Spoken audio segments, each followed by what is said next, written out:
Good evening, everybody. This is your host, Huge Pop, of the Huge Pop Wrestling Podcast. And tonight's a very special night. I have a friend of mine that I met through the wrestling business. We talk not a lot, but not enough, actually. He was a wrestling manager, a promoter. He's owner of Fighting for a Cure. He's the owner of Standstill Entertainment. Welcome to the show. A good friend of mine, Joe Abel. How are you doing today? Joe Abel, very good. How are you? Sorry, Abel. See, I got that That's wrong. okay. I get called a lot worse than that. There you go. So, first of all, thank you, sir, for coming on the show. And how are you tonight, man? I'm doing wonderful. Thank you for having me. You're welcome, sir. And I didn't realize this until getting into looking up some stuff about you. I just thought you were Standstill Entertainment, but I found out that you were also in the business for a minute. But I want to ask you, what was wrestling like for you as a fan? As a fan, well, here's an interesting story. I don't know if you know this or not. Growing up when I was a little kid, many, many, many years ago, I used to watch on Channel 45, Bruno Sammartino and Larry Zbyszko. And I remember Hulk Hogan when he first came out as a heel, Tony Atlas, Chief Jay Strongbow, all the old timers back in the 70s. I hate saying that, but I'm dating myself now. But that's a long time ago that I started watching wrestling. And then I combined two of my hobbies. I used to draw. Okay. And I would buy every wrestling magazine that ever came out. And I would take the centerfold and I would draw it. And at the time, my dad owned a sporting goods store. Okay. And I would take some of my artwork and have T-shirts and have jackets made with the wrestlers that I drew on it. All right. And in the early 80s, I would stand outside the Baltimore Arena and watch all the wrestlers come in or come to the hotel. And I'd usually carry my art book. And sometimes I'd wear my jacket or the T-shirt. And I'd catch up with the wrestler and have him sign my art book. Okay. Or if I'm wearing a jacket, I'd show him the jacket or the T-shirt. And a lot of the times, the wrestler would ask me to get them the jacket or get them a shirt. So I started designing jackets and T-shirts for the wrestlers in the 80s. I did Sergeant Slaughter's shirt, and I did the Road Warriors jackets. And then while I was delivering the Road Warrior jackets, I heard a voice saying, "Where's ours?" And I turned around, and it was Jim Cornette with the Midnight Express. Nice. So I ended up doing Midnight Express jackets. Okay. So I started hanging around with those guys, and I'd have to travel up to Philadelphia to deliver jackets. And man, it was such a great time. Me being, 19, 18, 21, hanging out with those guys. Yeah. It was a trip. It was a trip. I bet. So it all started with a jacket and some T-shirts. It all started with just me being a fan and doing jackets and T-shirts. Wow. Now, I've seen some of your stuff. We'll get to that a little later. I've seen some of your art. I call it an art when you dress up as Gold Macho Man Randy Savage, as the Gold baseball player, Clark Kent. This guy does it all, guys. He's everything you can imagine. And I've seen some of the stuff and what, we talked down after last year's wrestling convention about what goes into. Matter of fact, at the convention, I remember after the show, you were outside painting your repaint or doing some touch-ups to the Macho Man jacket. So I remember that. Yep. If you're going to do it, you got to do it right and make it look good. Yeah. And that's one of my. Go ahead. I'm sorry. I didn't mean to cut you off. You do make it look good, man. It's incredible. So I appreciate that. Thank you. absolutely. Thank you. So your wrestling career, I really I didn't know this. So you were a wrestling manager and promoter at the same time, or vice versa. So walk us through what that was like and what that's about for you. Well, I started off as a manager, and that was basically all I wanted to do. Um, I had aspirations, since I was hanging out with two of the best managers ever, Jim Cornette and Paul Heyman, because I did a jacket for Paul Heyman, Paulie Dangerously, whatever you want to call him. I knew I was too small to be a wrestler, but I said, I can be one of those pesky managers. Okay. I like to run my mouth, and I can do what they're doing. Yeah. And I found the school owned by Dwayne Gill, which later became Gilbert, Okay. and a guy by the name of Axel Rotten from ECW Okay. was one of the trainers there. So Okay. I was learning from the best. And me being a manager, I really didn't have to learn a lot of bumps, but I wanted to learn a lot of bumps because the more I could do, I figured it would take me further. Right. And I'll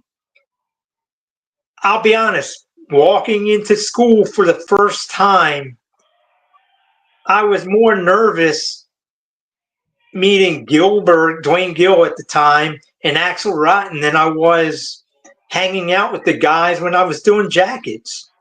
Oh wow. And I don't know why. Wow. Maybe it was because I was actually getting in the ring with these guys. Maybe, yeah. But it was a lot of fun. You see all these guys training, and next thing you know, they're on TV as, I hate to use the word jobbers, enhancement talent. Right. And you're in the same ring with these guys, and it was a lot of fun, a lot of fun. So if I asked you to name drop anybody, who did you? Could you name some people that you managed or you were part in the ring with? They were all independent guys. The most famous people that attended the school were a lot of ECW guys: Axel Rotten, Hack Myers, Ian Rotten. You had Dwayne Gill, and then the rest of the guys, they either went and did jobs for the WWE or WCW. One of the best enhancement guys, his name's Bob Hollywood Bob Starr. Okay. He went everywhere. He went everywhere, and he did quite well for himself. But he never made it as a superstar. Okay. Awesome. So, what about promotion? What about being a promoter? Well, that happened. I don't want to say by accident. I had been in the business 20 years, and just as a manager, and my friend decided I'm going to buy a wrestling ring and start my own promotion. And the first person he came to was me. And he said, I want you to be my booker. Okay, I've been in the business long enough. I think I could do a pretty good job with it. So he started Florida Pro Wrestling. And it was around for a minute. And we had Tugboat at one of the shows. And then my wife got breast cancer. And I had lost my mom, my dad, my aunt, my uncle, and my grandmother all to cancer. Okay. And I said, something needs to be done. And I said, I know the wrestling business. Let me start running my own shows. So once a year, I'd run a show called Always Fighting for a Cure. Okay. Or actually Fighting for a Cure. Right. And I would donate 100% of all the proceeds to the American Cancer Society. Right. And I've had Tugboat. I've had Brian Blair. I've had Road Warrior Animal. I've had Rocky Johnson and Mick Foley at the Okay. same show. I Wow. dubbed them the Rock and Sock Connection 2.0. There you go. And we raised after it's all said and done, we raised $50,000 for the American Cancer Society. That's awesome. That's awesome. I would never take back any of the money that I laid out for the ring rental, the building rental, any of that. You know, I paid for it out of my own pocket, and I would never take it back because I didn't look at it as I'm losing money. Yeah, I could have taken the money that I spent and donated it directly, but I used it to raise even more money. Right. So, you know, I did that for we ran 9 shows and we raised $50,000 for the American Cancer Society. Wow. Now that's fighting for a cure, correct? That was Fighting for a Cure, correct? When was the last time you did a show for that? That was, I want to say, 4 years ago, Okay. 5 years ago. That's when I got out of the business totally. Awesome. I don't want to say why I got out of the business. It's changed over the years. You know, when I first got in it. Okay. You know, everything changes, Absolutely. and I just decided it's time to get out. Okay. So You know, everybody used to say, when you don't enjoy what you're doing, it's time to leave. that's right. Time to get out if you And I don't like it. stopped. You know, I ended up getting non-Hodgkin's lymphoma. Okay. I was diagnosed when we were doing Fighting for a Cure 5 is when I got diagnosed with non-Hodgkin's lymphoma. Oh, wow. And luckily for me, it's contained to a lymph node in my stomach, and I get scanned every 6 months, and there's nothing to worry about. They said if it starts to grow or if it spreads, then we have to do something. But for right now, everything's, knock on wood, everything's good. So with the promotion, with the fighting for a cure, with the management, what are some of your fondest memories of that all together before we get into your still stand still entertainment? Yeah. Just with Fighting for a Cure, or with my wrestling career Wrestling altogether? wrestling career altogether. Like, what's your fondest memories? And yeah, fondest. Let's start with that. What's some of your fondest memories? I've gotten to work against some of the best in the business. I've gotten to work against George the Animal Steel. Okay. I've gotten to work against Jim Cornette.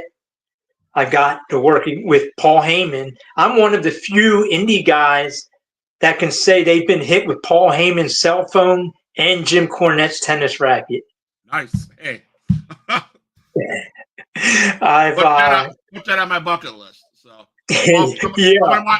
So Joe, someone wants to say hi. My beautiful wife. Hello. How are you? Good to see you. I've gotten to work with Jimmy Snuka. Okay. I've gotten to work with Nikolai Volkov, Okay. Balls Mahoney, Okay. Stevie Richards, Okay. and man, I'm missing people. Too Cold Scorpio. Wow. Yeah, it's just getting to work against people that you grew up watching. Yeah. You know, it was just it was just a surreal moment, you know, getting in the ring and working with those guys. I bet. I mean, heck, getting hit by the tennis rack and the cell phone would have been enough for me to go, yep, I'm done. That's my good. I love that. Right. So. And I'll tell you, Jim Cornette, when he swings that racket, it hurts. Does it? Okay. People think, oh, that's a fake tennis rack. that racket hurts. Okay. I Nice. tried to get away over the barricade, and he kept swinging. He hit me probably 4 times, Wow. and That's I'm like, crazy. no more, no more, no more. That's crazy. So But friends, yeah, so friends and connections in the business, you have lots. You've named off the air. You named several. Who is your closest friend that you have in the business that you made throughout your career? probably Mick Foley. I have a book out called Squared Circle, Full Circle. I'm Joe Cool and You're Not. And Mick Foley actually wrote the foreword to my book. Okay.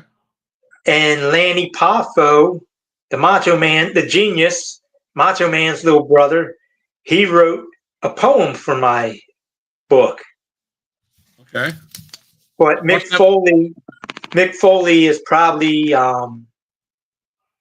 my closest person in the business. So what's the book called again? It's Squared Circle, Full Circle. I'm Joe Cool and You're Not. And where can you get that book? Amazon.com.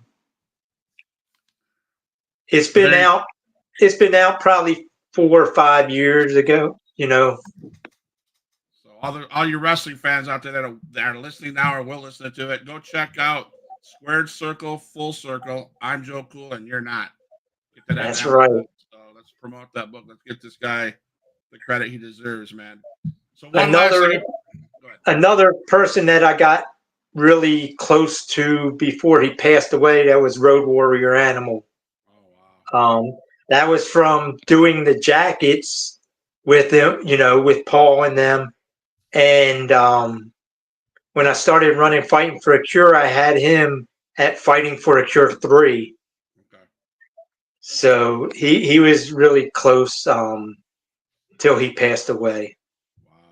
I mean, yeah, we've lost some big names this in 2024. I mean, Alpha, Sika, all those guys. It's just been crazy. That's been awesome. So, any funny stories? Was there one or two funny stories you could share about your wrestling career with those guys that you named? Jake the Snake Roberts. Okay. I did a lot of shows with Jake. Okay. And there was some shows where the promoter would come up to us in the locker room. Jake's not going to make it tonight. He said there's demons in the locker room. And we're like, okay, we get it. We understand what's happening. Right.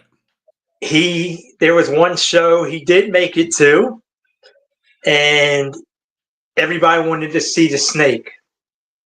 Okay. He reached into the bag, grabbed the snake. As he was pulling it out, the snake bit him. Really? As he was putting the snake back in the bag, it bit him again. Dang. Yeah, Dang. yeah, that was crazy. That was really crazy. I did a show with Jake the Snake and Medusa. Okay. Alundra Blaze was on the same show. Okay. And we're in the hallway, and Jake said to Medusa, "Hey, can you go get me something out of my bag? I really need it." So she leaves and goes into the locker room, and Jake says, "Watch this." So we're standing there, and all of a sudden you hear, "Jake, I'm gonna kill you." He put the snake in the bag, in his Nice. gym bag. And as Nice. soon as she opened it up, she saw the snake. Nice. Nice. Nice. Okay. Yeah, she came running back, and we all just started laughing. Wow. Wow. That's awesome. So I Yeah, met you, Joe, at the River City WrestleCon over in St. Augustine this last year. correct. Is that a place? Do you go there? One of the reasons why you go there is to reconnect with all your friends in the business. And how is it a good feeling when you walk in and there's your buddies that you hang out with? A lot of the people that I did shows with, they're either dead now, God rest their souls. Yeah. You know, the newer people, a lot of them were in the WWE, so I didn't get close to them. Okay. Or AEW guys. Once all the people that I started doing shows with passed away, I didn't make friends with any of the newer Okay. guys. I got you. Yeah. Mick Foley, I saw him at River City Wrestling Con, and I said hello to him. And Devon Dudley, I did a Comic Con with him, Okay. and I'd only met him one other time, but I reconnected with him at River City. And Okay. my friend, the Boogeyman, Yeah. my new friend, the Boogeyman, we Okay. we did that we were guests. What is it? Judges Okay. in the costume contest for River City 2 years ago, Okay. and we didn't talk that much.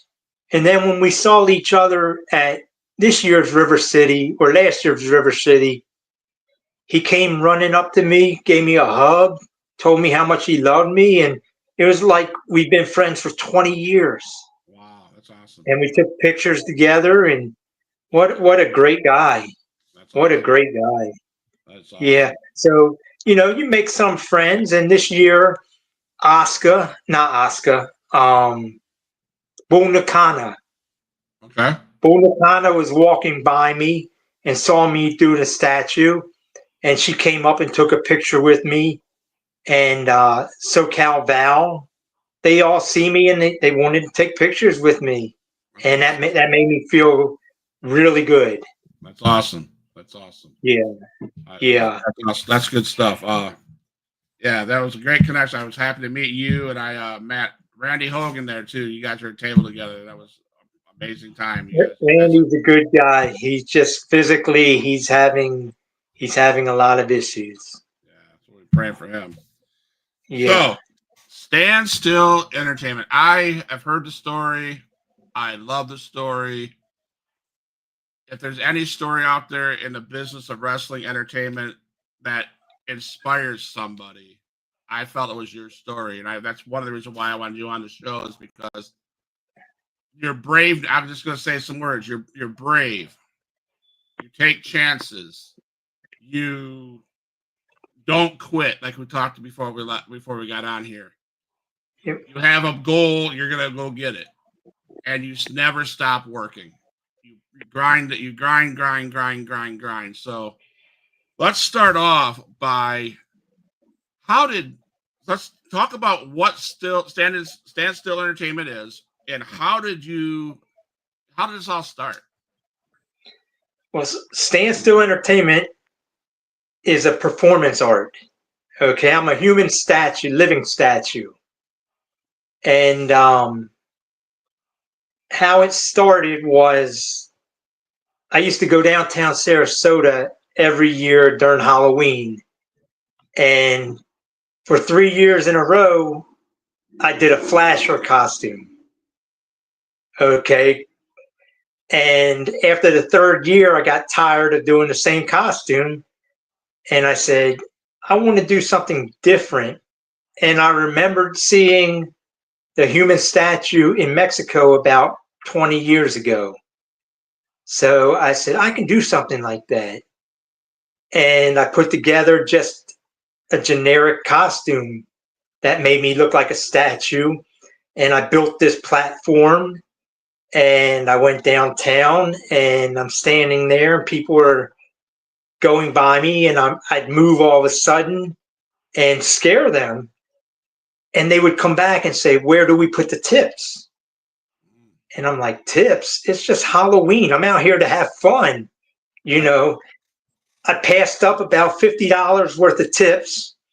I found the beer cup sitting down on the ground, and I put it on my stand, and I walked away with over $100. And I said, man, I'm on to something. I said, but that's Halloween. Let me see what happens next. Yeah. So New Year's came about, and I put together another costume. It was a distinguished gentleman with a top hat and, a nice suit jacket, and a cane. And I stood down in downtown Sarasota, and people were coming up to me and tipping me to take pictures with me. And I'll be honest with you, I felt guilty because people are giving me money, and what am I doing? I'm just standing there. Yeah. And come to find out, they enjoyed what they call performance art, And when I walked away with a lot of money, a couple $100 to be specific. Wow. And they have a market downtown on Saturdays, and I put together another outfit, went downtown, same thing. The reaction I was getting from the people was incredible. Mm-hmm. Excuse me. And when you hear enough times how amazing you are or how incredible you are, you start to believe your own hype sometimes. Yeah. And I don't think there's a day that goes by that people don't come up to me and either say, I thought you were a real statue, or you are absolutely amazing. Thank you for being here. Thank you for doing what you do. And it just took off from there. Wow. And I was doing a 3-day seafood festival. Okay. And after the third day, the money that I had, I've never made that much money in 3 days in my life. Wow. And I was getting ready to start another job, and my wife said, "You don't want to do that other job, do you?" And I said, "No, but we need the money. What am I going to do?" And she said, "Do your statuing." I said, "You let me do that full time?" She said, "If you can keep bringing in the money that you're bringing in, absolutely." That's awesome. And man, I wouldn't miss a beat. That money would keep rolling in. Wow. And I put together a baseball player, an old time baseball player statue, and I started going. I have a picture of that. I believe I'm going to show that picture. Then you can continue your conversation. So, okay. Oh, darn it. Okay, keep on talking. I got to put you a different place. Sorry about that. Go ahead. So I put together the baseball outfit, and I would go to baseball games dressed as the baseball player statue. Right. And I wasn't going there to make money or anything. And fans would just clamor to me to get pictures with me. And I wasn't charging the fans or anything. And I saw the reaction it was getting, and something clicked in my head. You know what? I might be able to get hired by a baseball team as, like, I wouldn't call it another mascot, but, to entertain the fans. So I started reaching out to all these baseball teams, and sure enough, the Tigers called me. They wanted me for 2 spring training games last year. Wow. So I worked the 2 spring training games last year, and I worked a couple minor league games for them last year. Okay. And then I was at a card show on the other coast, and I did the baseball player statue, and somebody came up to me and said, I run a charity event at Met Stadium. Would you be interested in coming and playing in a charity softball game in Met Stadium. Wow. Yeah, that's a no-brainer for me. Right. Absolutely. A is charity, and B, I'm playing softball in a baseball stadium. 100%. So I go there. I play the game as the statue, As a statue. and after the game, I stayed around for the minor league game, and I raised money for the charity. Okay. And the general manager there liked what I was doing, and she hired me for 2 spring training games this year. Wow. So here's a picture of the old school baseball. There it That's is. gold. That's Gold E. Glover. Goldie Glover. And so he Goldie also Glover. does. There's a That's tight Stratus. That's Stratus. Trish Stratus and another Goldie Glover. Goldie Glover. Yep. And here's the one I met him with. The Gold Macho Man and Randy Hogan. Yeah. So the art that he has, guys, is phenomenal to see in person. He does a Clark Kent one that's incredible. Yeah, I do silver. I do silver and gold. So I went from 2 spring training games with the Tigers to working every spring training game this year with the Tigers, and 2 with the Mets, 1 with the Orioles, and now I got hired for opening day of the regular season in Miami for the Miami Marlins. Congratulations. I knew you. I watch your Facebook page all the time, and there's big news coming. Big news coming. And I know by talking to you, you're waiting. You want to hit the big leagues, and man, opening day for the Marlins. I know you got connections. You're trying to get into the Detroit Tigers game, the regular season, and the Baltimore Orioles, and I can imagine all the good news that's going to come your way in the next couple months before opening day, man. That's phenomenal. That's gonna be fun to hear. I've been to Baltimore. I've been to Baltimore dressed as the baseball statue. That's where I was born and raised. I was born and raised in Baltimore. So going home and taking pictures with people at the stadium there is really special for me.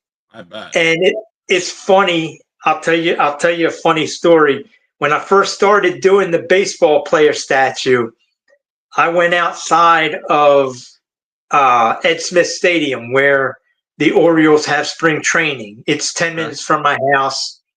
I went out front and took publicity pictures. And the ladies there saw me taking pictures, and they came out and said, can we help you? And I said, no, I'm just taking publicity pictures. Wasn't hurting anything. And they said, and I said, can you give my card to the person, whoever's in charge, and have them call me because I'm interested in coming to work for you. Okay. So they called my friend who was my manager at the time, and the guy said, we don't want him anywhere near the stadium. And my friend said the guy was a real jerk. And my friend said, okay, we'll stand across the street and we'll throw our tip jar out and we'll make money that way.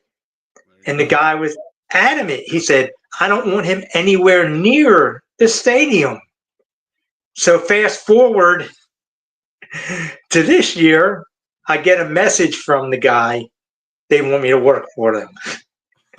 So I don't know what I think changed his mind was I wrote to Baltimore and I told him what I do. And he said he would pass my information along to the people in Baltimore and the people in Sarasota. So whoever I sent my information to in Baltimore definitely has pull. And I guess he told this guy, yeah, you need to hire him. Wow. So that's awesome. Yeah, I've been shown on ESPN, Get Up Morning Show, Bally Sports 4 times, MASN, FS1. I've been interviewed on Bally's twice. Wow. So all that helps out, you know. That's awesome, man. That is incredible. And this all started because of a Halloween, of one Halloween. Of a Halloween costume. Wow. Crazy idea, huh? You know, and I'm going to share this real quick, but what inspires me, what you do inspires me, you know. You told me the story at the WrestleCon. You said that you turned down a good paying job. You took a chance because you're tired of working for other people. You want to work for yourself. And you took a chance. And man, if that's not look at the chance. The chance has turned into Major League home opener for Miami. Every spring training for the Tigers, 2 for the Baltimore Orioles. And two just for the Mets. 2 for the Mets. 1 for the Orioles. Sorry, 2 for the Mets, 1 for the Orioles. I mean, it's just it's incredible that when you take a chance, what happens, right? So it's an inspiration, man. What you're doing is an inspiration to guys like myself. You know, it's a lowly old podcast that I use for self care. We talked about this while we're off. You know, that one you waited for that one big moment, that one big break, and you got it. And it's why. And this, I'm sure what you shared with me on the way before we got on. Joe said, "Don't give up." There's many times that Joe wanted to give up, but he said, "Nope, keep on doing it." Your wife even says, "Keep on doing it." You don't want to work this job. You want to do this. And you're like, "Are you sure?" Yes. So guys that listen to this or who will listen to it later on, pay attention to Joe's story because it's all about shooting for your dreams, reach for the stars, and never giving up. So I applaud you for that, man. It's an inspiration. Thank you. Let me just say one other thing. Never rest on your laurels. If you have a goal and you haven't met that goal, but you're in a position where you're pretty happy, but you haven't met your goal yet, keep reaching for it. You know, I have all these spring training games, but my main goal is to get hired full time at a stadium. I'm beating down doors every day, even, you know, at times like this when I have the connections to the major league teams.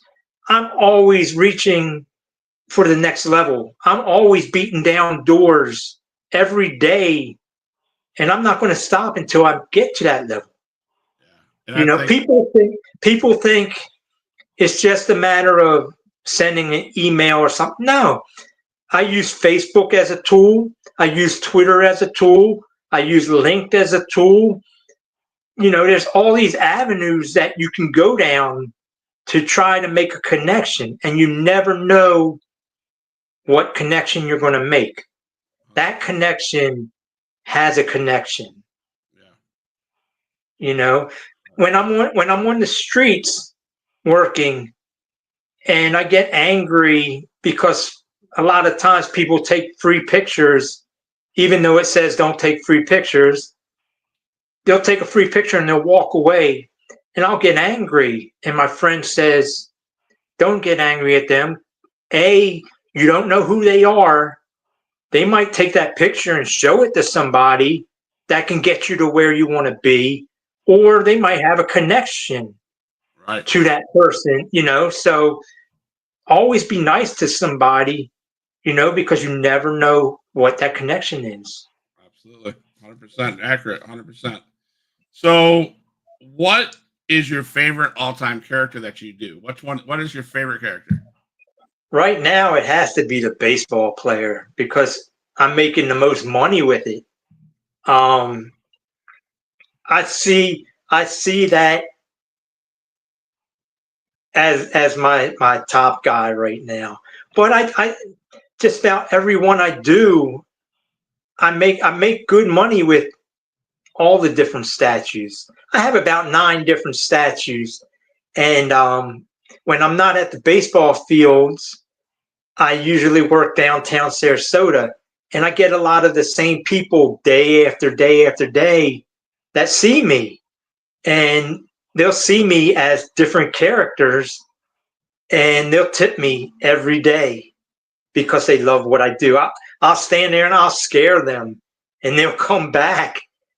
Usually the ones that I scare, they come back and tip me. That was one of the questions my wife asked. What is your favorite, funniest scare moment?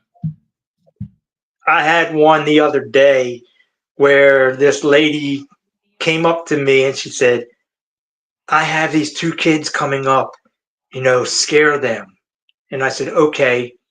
I said, tell them to take a picture with the statue. So they come up to me and the lady says, hey, take a picture with the statue.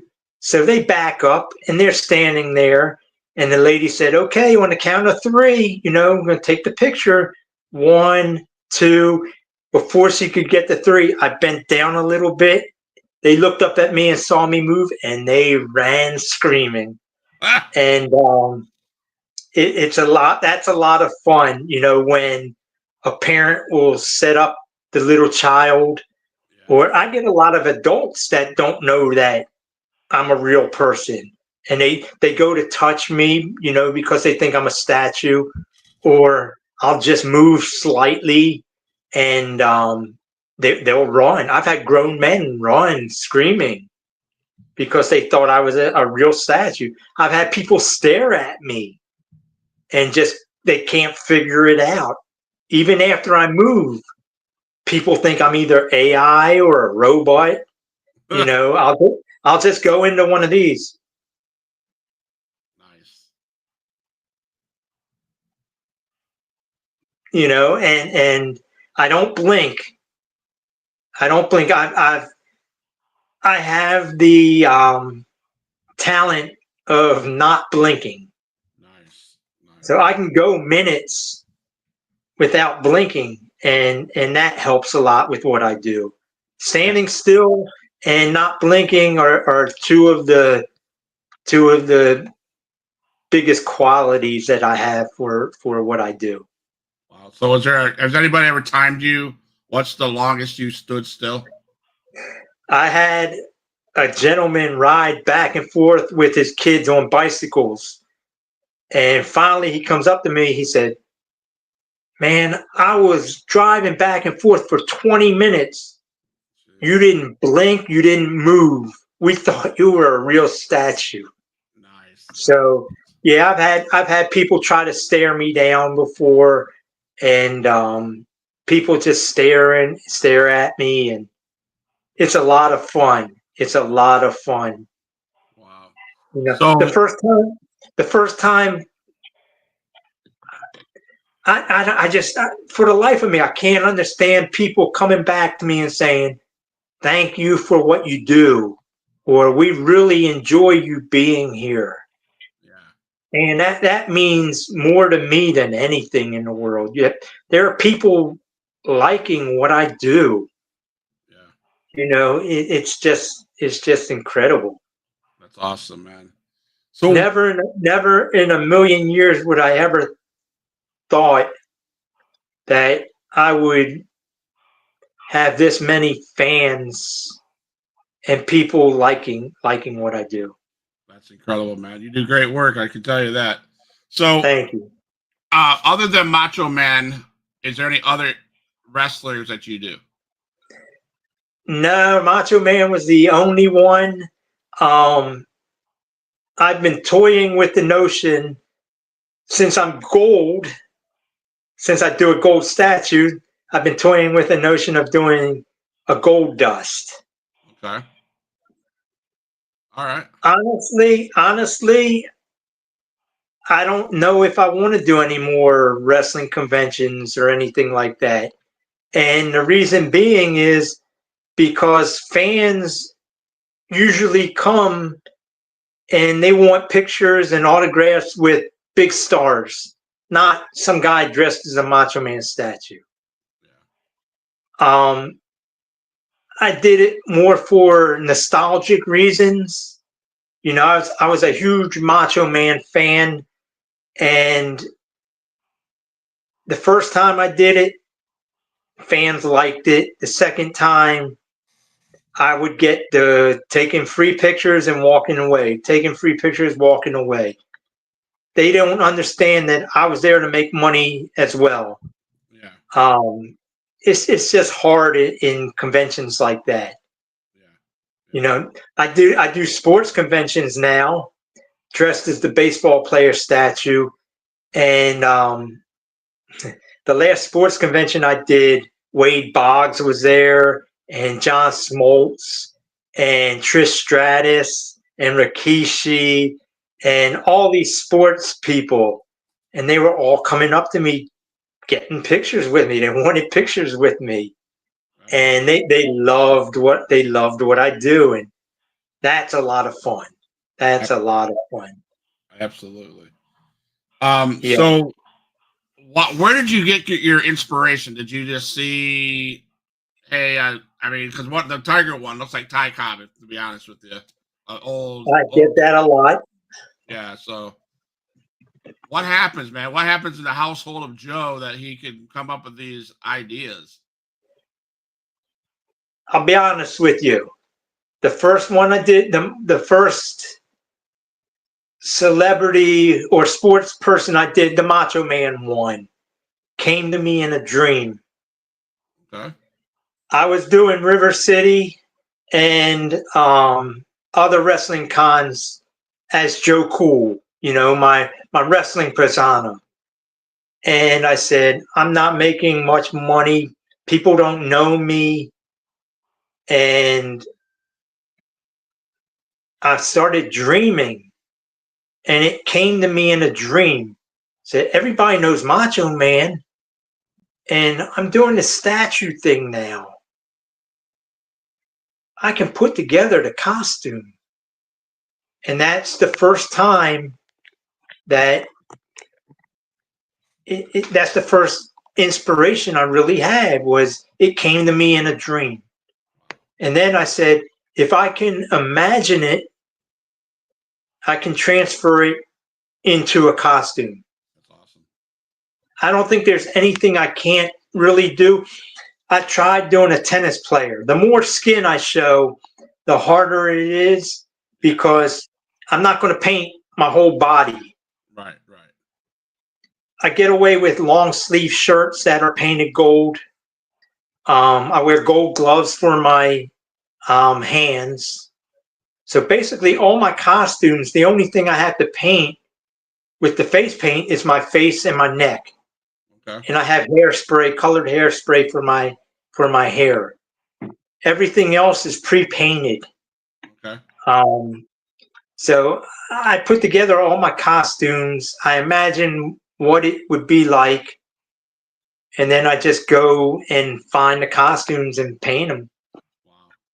So how long does it take you to get ready to go out on Sarasota out on the strip there? It takes me about an hour to paint my face and my neck and put the costumes on. Except for one, there's one that I do is a camouflage soldier. I raise money for the Wounded Warrior veterans every year at Veterans Day parades and stuff. That takes me probably close to 2 hours to do the makeup, because it's camouflage, and I'm not used to doing camouflage. Okay. But I want to try to make everything look as good as possible. So that takes a little bit longer. Awesome. Yeah. Wow, that's a lot of information, guys. I'm going to do this. I'm going to plug the Detroit Tigers. I love the Detroit Tigers. Right? All right, go Tigers. I'm planning on being up in Michigan in September. This guy right here, Joe, needs to be hired by the Detroit Tigers to be at the games in Detroit. Now, you guys know what to do. You guys already have him at spring training, right? Bring him on, man. Bring him on full time. He deserves it. Scott, let me tell you this. I messaged the guy on Facebook from Detroit. Okay, he's in with the Detroit Tigers organization. Okay, so I messaged him, and he messaged me back, and we started talking a little bit. Okay. Come to find out, not only is he in charge of the baseball events, but he's also in charge of the hockey events as well. Yeah. So I told him, I said, I do a hockey statue called Goldie Howe. Yep. I said, bring me in for hockey season, and then I'll go right into baseball season. And that way I can stay with one organization, Detroit. Right. And come spring training, he's going to be there, and we're going to sit down and talk about it. That's awesome, man. I'll be praying for that. You deserve it, man. You put your hard work in. So I appreciate it. I loved having you on the show, man. You had a great story, but I met you at the WrestleCon. You had a great story there, and I had to have you come on and share it with people. Well, I appreciate that. I don't know how many people will see this after it goes off live, but I encourage you guys all to watch this. Follow the YouTube channel for Huge Pop Wrestling Podcast. Follow Joe over here, Standstill Entertainment. Anything you want to plug for yourself before we get off here?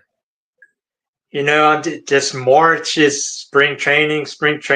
March is so busy for me. It's just all spring training games. So if I'll be at Ed Smith Stadium, which is the Orioles, on March the 8th. I'll be at Clover Stadium in Port Lucie for the Mets. I think it's March 13th and 27th. And the rest of the time, I'll be in Lakeland for Detroit. Absolutely, that's awesome. Well, Joe, I'm going to take 2 seconds to close it. Play a song. Don't go anywhere. Stay on here. I'm going to talk to you in private after that. Okay? Yes, sir. So thank you everybody again for joining the Huge Pop Wrestling Podcast. As always, we have professional wrestlers, we have sports entertainment people. We have Standstill Entertainment, and as we always like to say here at Huge Pop Wrestling Podcast, we're for life.